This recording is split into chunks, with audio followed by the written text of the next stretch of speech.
Buenos días. El tópico de esta charla son las enfermedades neurocutáneas. Estas enfermedades tienen dos características. La primera, que en la mayoría de los casos afectan o tienen potencial de afectar la piel y el sistema nervioso. La segunda característica es que tienen una causa genética o su causa es desconocida. Ahora le quiero hacer una pregunta. ¿Cuál de los siguientes casos no se considera una enfermedad neurocutánea? Y ahora le voy a presentar los casos. El primer caso es el de un infante que presentó con una parálisis del brazo izquierdo congénita. Esta parálisis fue debida a daño en las astas anteriores de la médula dorsal, pero este paciente además tiene una afección del ojo izquierdo, le falta el dedo gordo de la mano izquierda y el hombro tiene lesiones cutáneas que, como pueden ver en esta fotografía, consisten en cicatrices. El segundo caso es un niño que demuestra una coloración abnormal en la región derecha de la cara y años después demostró unas calcificaciones cerebrales en vías de ferrocarril. El tercer caso fue el de un niño que al nacer presentó lesiones cutáneas que dividían el tórax en dos áreas, una área hipopigmentosa y otra área hiperpigmentosa.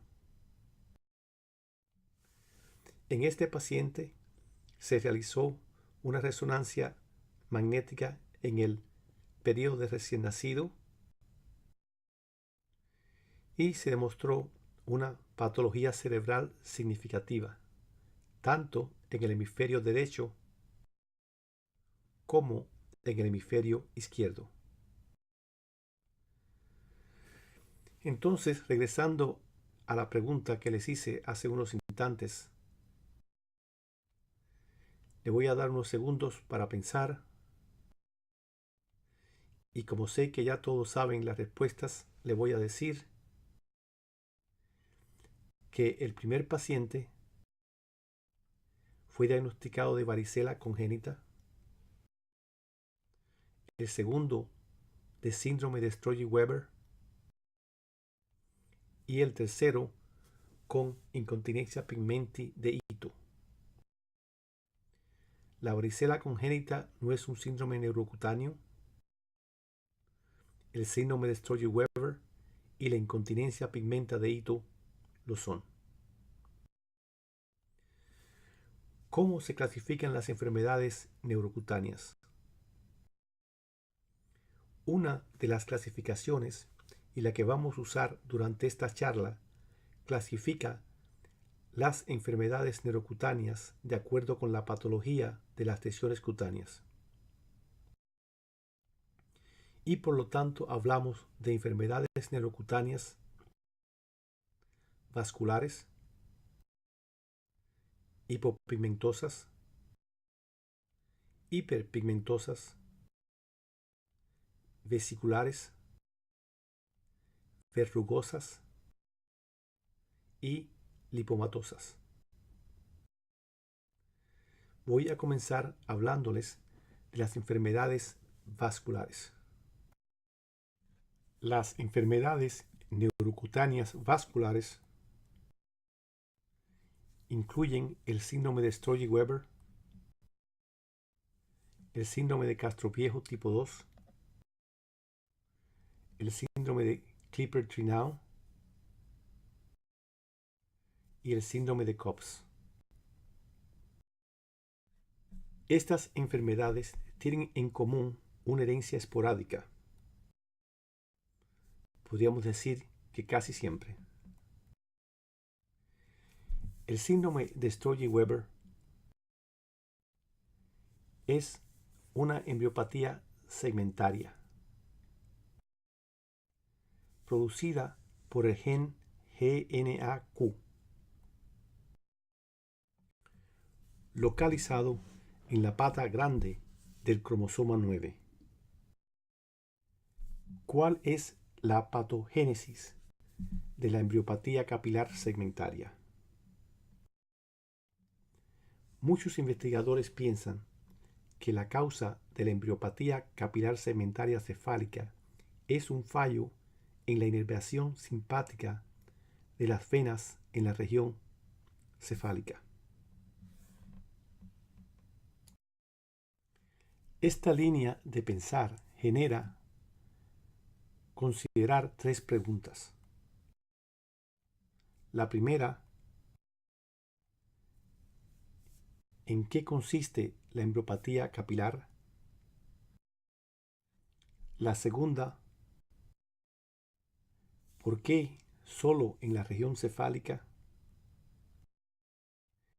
Y la tercera, ¿qué causa el fallo de inervación simpática? Para contestar la primera de estas preguntas, ¿en qué consiste la embriopatía capilar? Tenemos que contrastar la embriología de los vasos en el síndrome de Sturge-Weber con la embriología de los vasos normales. Los vasos normales, entre la segunda y la tercera semana de vida intrauterina, consisten en un conducto vascular con escasa diferencia entre las arterias, los capilares y las venas. Tanto las arterias como las venas tienen receptores simpáticos, los cuales atraen la inervación de los axones provenientes de las neuronas destinadas a convertirse en neuronas simpáticas. Probablemente la unión de los receptores y las neuronas simpáticas ocurre alrededor de la tercera o cuarta semana de edad gestacional y tiene como consecuencia por alrededor de la cuarta o quinta semana cierta maduración de las arterias y las venas. Ahora que tenemos una idea de lo que se cree que ocurre en los vasos normales, podemos hablar de lo que se cree que ocurre en los vasos afectados por el síndrome de Weber. En el síndrome de Sturge-Weber, los receptores simpáticos en las venas no se materializan o desaparecen. Esto trae como consecuencia que las arterias se desarrollen normalmente y las venas no. La falta de maduración venosa tiene como consecuencia la dilatación capilar y un poco más tarde la proliferación de capilares patológicos en esa área. Además, ocurre un engrosamiento de las venas próximas a los capilares. Contestada ya la primera pregunta, pasaré a contestar la segunda pregunta. ¿Por qué solo en la región cefálica? Para contestar esta pregunta necesito traer a coalición 5 elementos. El primer elemento es los plexos durales venosos.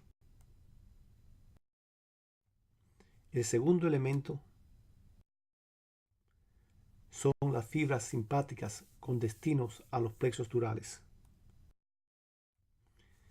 El tercer elemento es el tubo neural. El cuarto elemento es el nervio trigémino. Y el quinto elemento son las fibras simpáticas con destino a los ojos y a la piel facial. Entonces, ¿cómo podemos poner estos elementos juntos? Para explicar que la patología sea restringida a la región cefálica. La historia la podemos comenzar a las 4 semanas de edad gestacional o a las 5 semanas de la misma. Es alrededor de este tiempo que se puede ver la vesícula óptica y el futuro brazo empieza a esposarse. Ahora estoy restringiendo un área para aumentarla de tamaño y poder continuar nuestra descripción. La área la cual he agrandado es el área donde ocurre la embriopatía en los pacientes con Sturge-Weber. Normalmente, por este tiempo, en la región cefálica interna se puede ver el plexo venoso, que está constituido por la vena yugular interna, el plexo dural posterior, el plexo medio y el plexo dural anterior. También en este tiempo puede verse la cadena simpática y sus fibras internas provenientes del ganglio cervical superior con proyección a los plexos venosos durales. El tubo neural,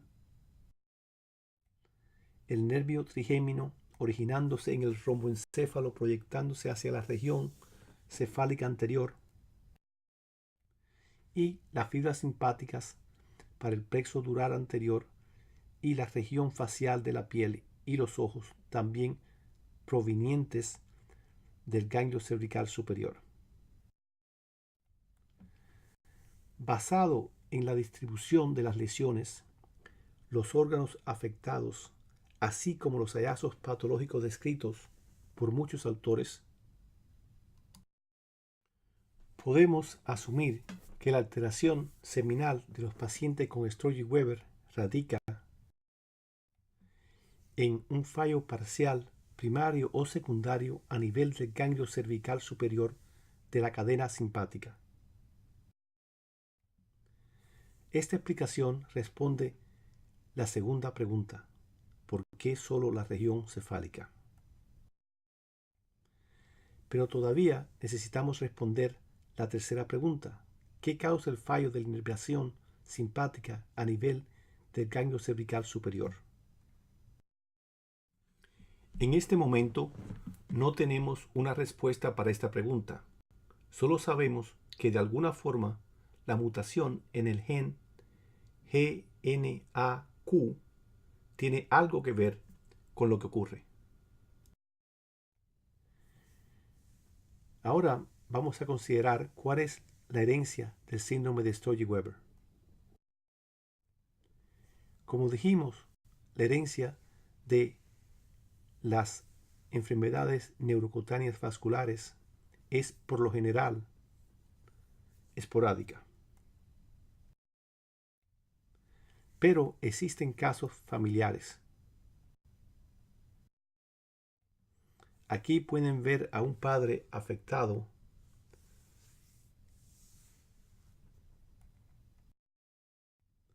que tuvo un hijo también afectado, el que tuvo otro hijo afectado.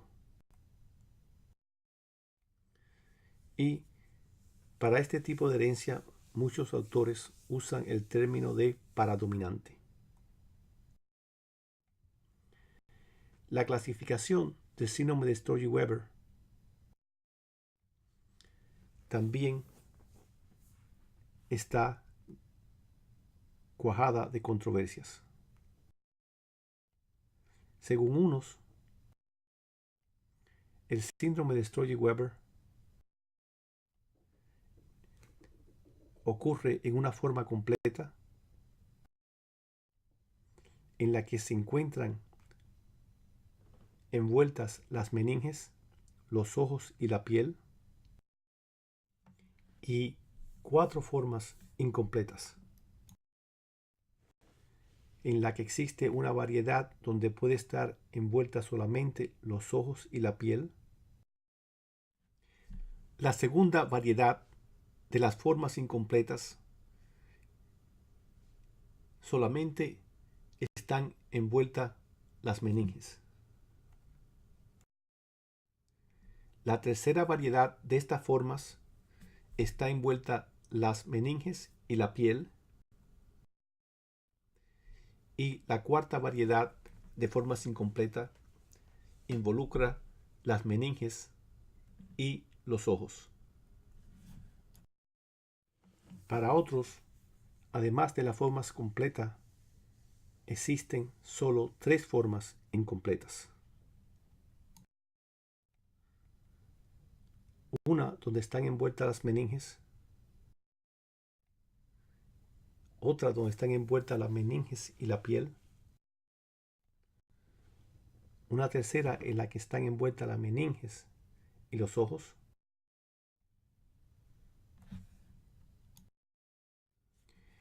en esta última clasificación, los pacientes con lesiones restringidas a la piel y a los ojos no son incluidos en el síndrome de Sturge-Weber.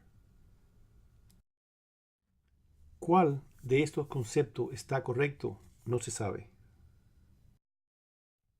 Pero por el momento, la mayoría de los autores excluye los casos en los cuales la meninge no se encuentra afectado de la clasificación de Sturge-Weber.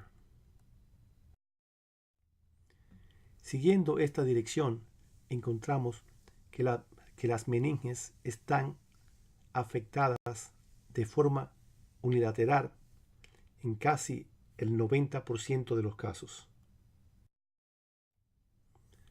Que los ojos están comprometidos unilateralmente o de forma bilateral en 50% de los casos. Y que la piel de forma unilateral está envuelta en alrededor de 50% de los casos, de forma bilateral en 38% de los casos y no afectada en 11% de los casos. Las manifestaciones clínicas de Sturge-Weber están restringidas a la piel facial, los ojos y las meninges.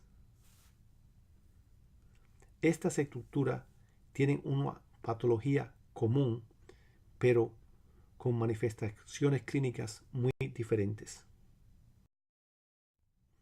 La piel, cuando es normal, se caracteriza por un color pálido. Si hacemos una biopsia podemos ver que las arterias Los capilares y las venas se ven de un tamaño apropiado. Por el contrario, si miramos la piel en los pacientes con síndrome de Sturge-Weber, encontramos que los capilares se encuentran agrandados.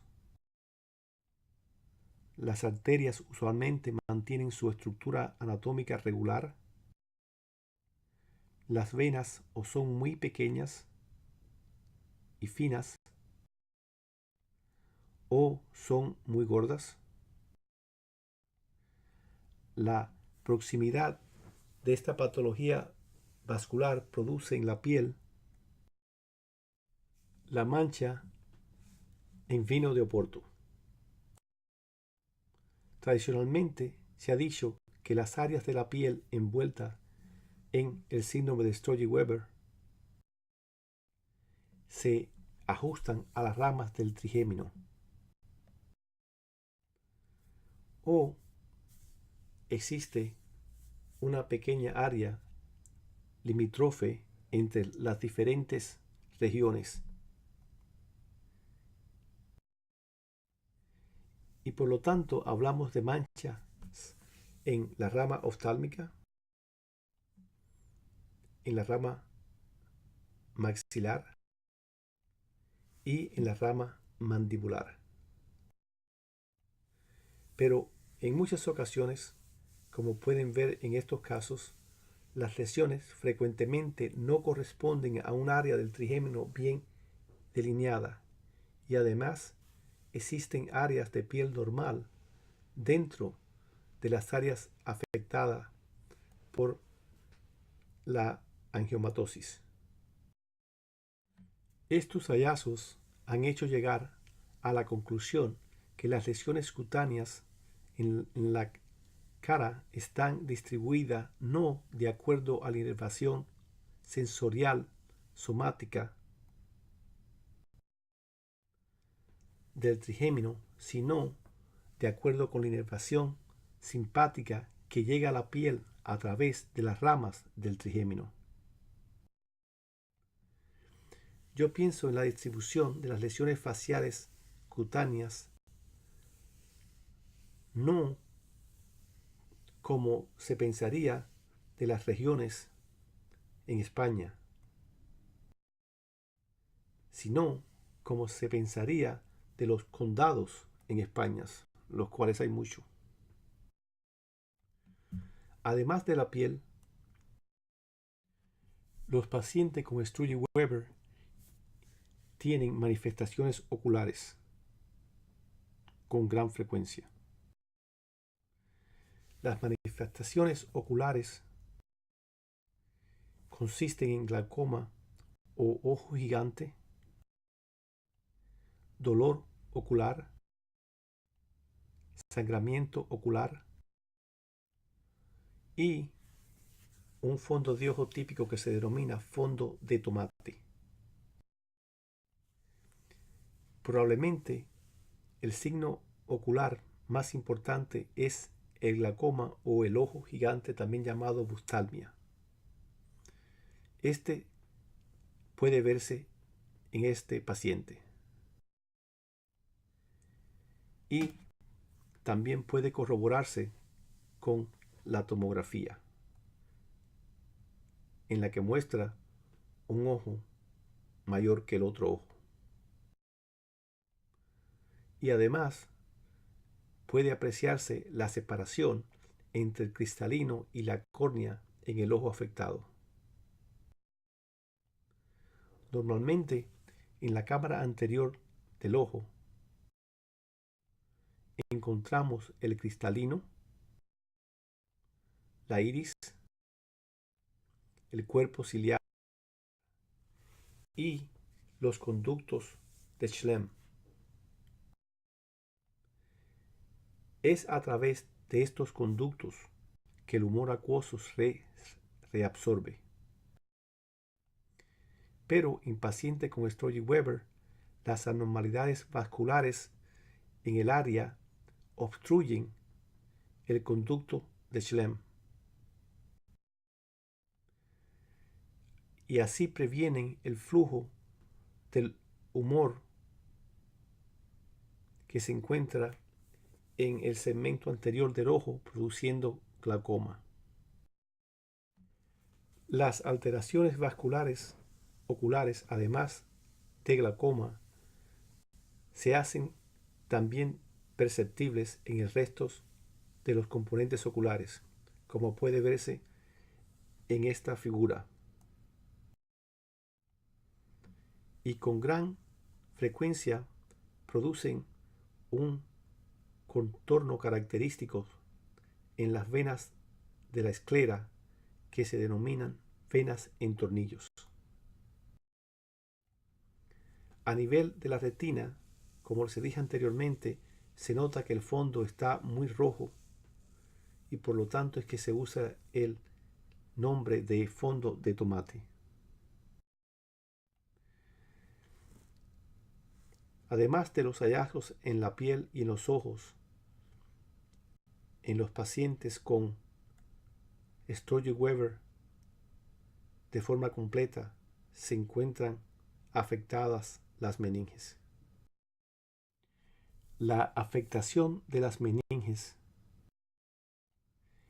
y las consecuencias de los daños que produce la afectación de las meninges ponen a riesgo al paciente con Sturge-Weber a tener epilepsia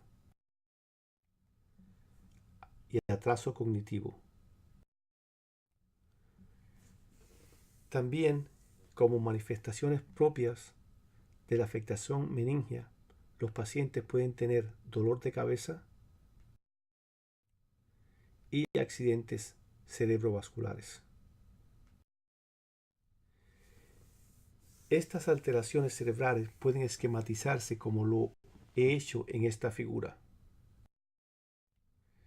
Existe un aumento de los vasos en los ventrículos debido a la angiomatosis coroidea, aumento de los vasos en las meninges corticales que normalmente se encuentran en el área occipito-parietal, también producen patología a nivel del cerebro. La patología a nivel del cerebro consiste en una limitación del riego del tejido debajo de la angiomatosis. Esto conlleva un desajuste de la barrera hematoencefálica, pérdida de neuronas, gliosis, vasos hipoplásticos, venas dilatadas y depósito de calcio. Esta resonancia magnética demuestra una angiomatosis leptomeningia extensa y la angiomatosis del plexo coroideo que a veces puede sangrar.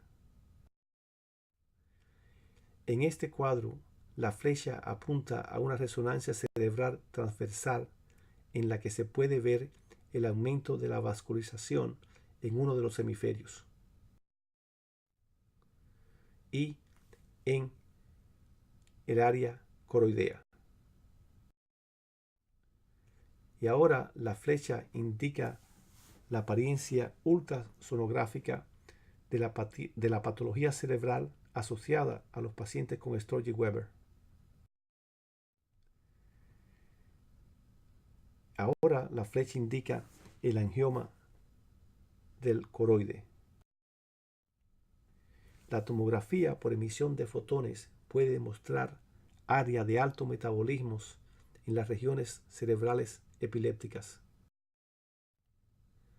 Aquí les estoy mostrando una figura en la que se está midiendo el gluconato, como lo pueden ver indicado con la flecha a su mano derecha.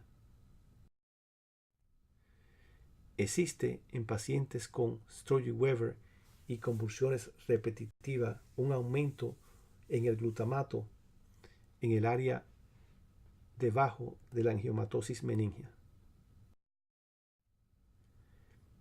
Este estudio es una tomografía mostrando la vasculopatía en la región parieto-occipital, que es la cual está envuelta con mayor frecuencia. Y en esta radiografía le estoy enseñando las características líneas de ferrocarril que se han encontrado en estos pacientes. Es importante reconocer que en líneas generales, mientras más calcificación, más retraso mental. Ahora les quiero hablar sobre cómo se diagnostica esta condición. Usualmente, la primera manifestación de esta enfermedad y la que precipita la consulta con el pediatra son las alteraciones cutáneas en la región cefálica. Esto es así por su conocida asociación a alteraciones cerebrales. Un método de evaluación de los pacientes con lesiones cutáneas que sugieran la presencia del síndrome de Sturge-Weber y tienen la fontanela abierta es de una forma inicial realizar un electroencefalograma y una evaluación oftalmoscópica. Si ambos son normales, entonces realizaremos un ultrasonido cerebral. Si este es normal, no hay más nada que hacer. Si, por el contrario, el electroencefalograma demuestra una abnormalidad, o si la evaluación oftalmoscópica demuestra una abnormalidad, entonces es preciso realizar una resonancia magnética cerebral. Si la fontanela está cerrada y el niño requiere sedación, lo que ocurre alrededor de niños menores de 8 años, también realizo un electroencefalograma y una evaluación oftalmoscópica. Si están normal, hago seguimiento clínico. Si por el contrario encontramos una anormalidad, ya sea en el electroencefalograma como en la evaluación oftalmoscópica, entonces realizo una resonancia magnética. Si el niño no necesita sedación, lo que ocurre normalmente después de los 8 años, también realizo un electroencefalograma y un examen oftalmoscópico, pero sin reparar en sus resultados, realizo una resonancia magnética del cerebro. La búsqueda de una mutación en el gen GNAQ no ayuda a determinar si las meninges están o no envueltas. Por lo tanto, en este momento, este test raramente se realiza. Ahora les quiero hablar unos segundos sobre el tratamiento del síndrome de Sturge-Weber, que es controversial. Algunos usan aspirina, otros usan feroarbital de forma preventiva y otros recomiendan hemisferectomía temprana en casos epilépticos refractarios, por lo menos a 2 medicaciones. Otros autores han hablado del uso de la rapamicina como un inhibidor del TOR, pero aún esta no está recomendada. Además del síndrome de Sturge-Weber, dentro del cuadro de las enfermedades neurocutáneas vasculares tenemos el síndrome de Castroviejo tipo 2 el cual consiste en malformaciones de la vasculatura facial, anomalías cerebrovasculares, cardiovasculares y oftálmicas. Las abnormalidades cardiovasculares consisten en coartación de la aorta, hipoplasia de las arterias carotidias y vertebrales. También puede verse en estos pacientes hipoplasia parcial del cerebelo, con frecuencia unilateral, y persistencia de las arterias cerebrales embrionarias. Normalmente, en el tiempo del nacimiento, la única comunicación entre la circulación carotidia y vertebral ocurre por la arteria comunicante posterior a nivel del círculo de Willis. Durante el periodo embrionario existen 4 comunicaciones más: la arteria trigémina, la arteria acústica, la arteria hipoglosa y la arteria proatlantal, las cuales conectan el sistema vertebrobasilar con las carótidas. Pero en algunos de los pacientes con el síndrome de Castroviejo tipo 2, estas arterias permanecen. En este caso, la arteria que permaneció fue la trigémina, aquí indicada por la flecha. Los pacientes con síndrome de Castroviejo tipo 2 deben ser estudiados usando la resonancia magnética y realizar estudios de las arterias cerebrales, ya sea usando la resonancia magnética o la tomografía. Estos pacientes también deben ser enviados para ser evaluados por neumólogos y por cardiólogos. El otro tipo de malformaciones neurocutáneas vasculares es el síndrome de Klippel-Trenaunay,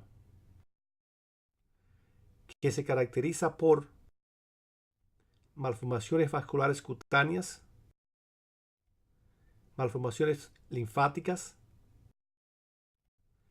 y hemiatrofia corporal. Algunos de estos pacientes tienen angiomas intraespinales e intracraneales. Por lo tanto, aun cuando vistos en el periodo de recién nacido, requieren una resonancia craneal y ultrasonido espinal. La última condición de este grupo que les quiero mencionar es el síndrome de Cobbs. El síndrome de Cobbs se caracteriza por un hemangioma, como pueden ver en esta fotografía, en la región lumbar, que en muchos casos es muy extenso y en placa. Con frecuencia, en esta condición se encuentran angioma leptomeningeos en la región cercana al angioma subcutáneo, y también se pueden encontrar angiomas intraespinales. Terminando de hablar de las enfermedades neurocutáneas vasculares, les hablaré brevemente de las enfermedades neurocutáneas hipopigmentosas. Este es un paciente con esclerosis tuberosa. En él se pueden ver las lesiones planas típicas, que algunas veces son difíciles de ver cuando los pacientes son muy blancos, como en este paciente, y es necesario usar la lámpara de Woods para verlas. Otras veces las lesiones planas son atípicas y tienen una configuración muy variada. también existen lesiones en placas. Este diagrama enseña el curso evolutivo de las lesiones cutáneas en esta entidad. Como pueden ver, las lesiones que primero aparecen son las lesiones planas y las últimas en aparecer son los fibromas periunguales. Además de las lesiones cutáneas, estos pacientes pueden tener rhabdomiomas.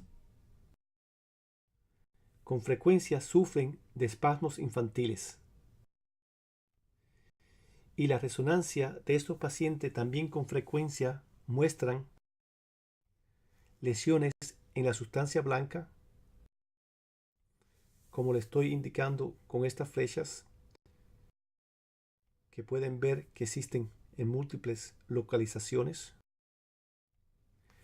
También puede mostrar la resonancia magnética, túberes corticales, nódulos subependimarios y en ocasión muestran una displasia cortical extensa, una franca hemimegaloencefalia y astrocitomas ependimales de células gigantes, algunas veces bilaterales. Clásicamente, como dijimos previamente, estos se encuentran alrededor de los agujeros de Monroe. Menos frecuentes se encuentran lesiones en la fosa posterior del mismo tipo que se encuentran en el cerebro. Estas lesiones son astrocitomas cerebrales epidemales de células gigantes.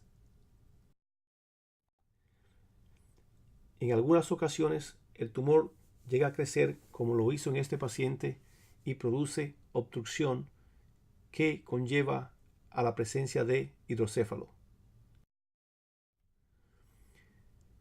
La patología cerebral prevalente en estos pacientes son las células gigantes que se ven asociadas a astrocitos y neuronas. El diagnóstico se confirma con la evaluación genética demostrando una mutación en el gen tumor supresor TSC1 que codifica la amartina y el gen TSC2 que codifica la tuberina. Muchos de estos pacientes, cuando crecen, tienen problemas de comportamiento y en algunos casos, en algunos centros, se ha tratado usando la bumetanide y han reportado algunos beneficios con el uso de esta medicación. También en este grupo de enfermedades hipopigmentosas les quiero mencionar la incontinencia pigmental de Ito. Esta enfermedad se presenta con lesiones planas hipopigmentadas mezcladas con lesiones hiperpigmentadas. La incontinencia pigmental de Ito es una condición esporádica que se asocia con cromosomopatías cutáneas. Las manifestaciones cerebrales en muchos casos son muy extensas, como puede verse en esta proyección, y se asocian con convulsiones y artroliposis. De las enfermedades hiperpigmentosas quiero mencionarles dos. La neurofibromatosis tipo 1, como ven, se presenta en el recién nacido con lesiones de color de café con leche. Estas lesiones, como en este caso pueden ver, son múltiples. Algunos, al crecer, demuestran gliomas ópticos que se diagnostica por encontrar el fenómeno de Marcus-Kohn, este fenómeno se caracteriza por cambios en las pupilas al poner al paciente en un cuarto con mediana luz para provocar cierta dilatación pupilar y usar la linterna para alternativamente iluminar un ojo y después el otro. En este ejemplo, el nervio óptico afectado es el izquierdo. La introducción de luz en el lado derecho produce contracción de las pupilas bilaterales, mientras que si la luz se pone del lado de la lesión, ambas pupilas se dilatan y al pasar la luz al otro lado, ambas pupilas se contraen. Esto da la impresión de que las pupilas están bailando. Esta condición, la neurofibromatosis tipo 1, se diagnostica por secuencia y a veces usando una técnica que se denomina la latencia de amplificación. La otra condición en este grupo es la melanosis neurocutánea, del cual le estoy mostrando un caso. En 10% de estos casos, las lesiones cutáneas pueden malignizarse. Estos pacientes en su mayoría no tienen problemas neurológicos, pero algunos presentan hidrocéfalo, convulsiones, retraso mental y daños a los nervios craneales y periféricos. La resonancia magnética puede mostrar conglomeración de células melanocíticas que a veces se encuentran alrededor del diencéfalo. Y también estas células pueden encontrarse en el líquido cefalorraquídeo. Ahora les voy a hablar de las lesiones vesiculares. Y en este grupo quiero hablarles de la incontinencia pigmenti. Como pueden ver, en estos pacientes se encuentran vesículas que en este caso pueden verse en los pies. Muchas de estas vesículas se encuentran relativamente cerca una de las otras, como en este caso. También las vesículas pueden encontrarse en el pene, donde se manifiestan casi siempre como un área roja, y en los brazos. Estos pacientes, además de presentar las vesículas, a veces pueden presentarse en coma o en convulsiones. En estos casos, una biopsia de las lesiones cutáneas puede ser diagnóstica. En el caso de la enfermedad de incontinencia pigmenti, las células que se encuentran en estas lesiones son eosinófilos. En el caso del herpes, que también puede ser una condición que produce vesículas y coma, se encuentra un gran número de células leucocíticas.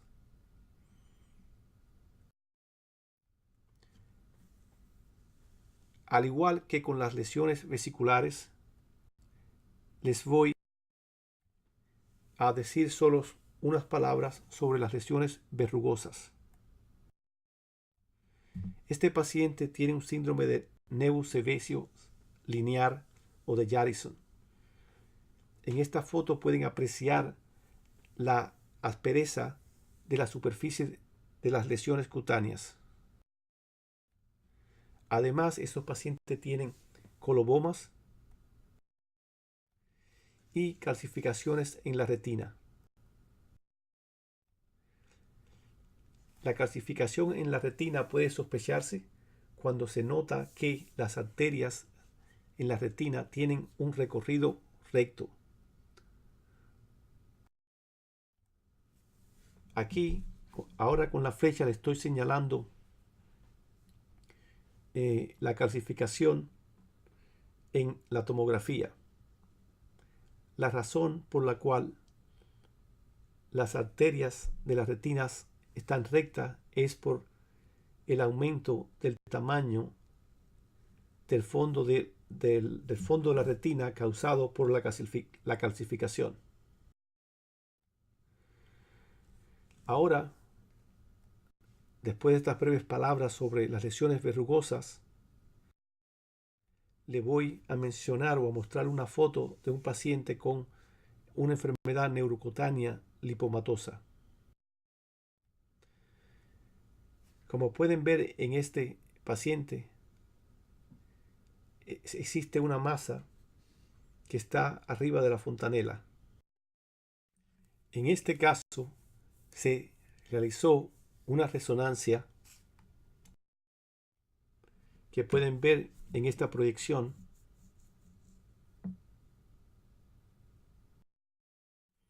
En ella se encontró un lipoma central y agenesia del cuerpo calloso.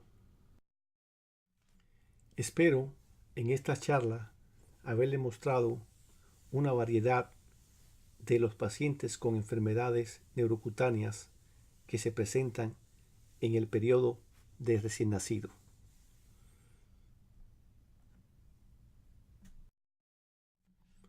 Muchas gracias.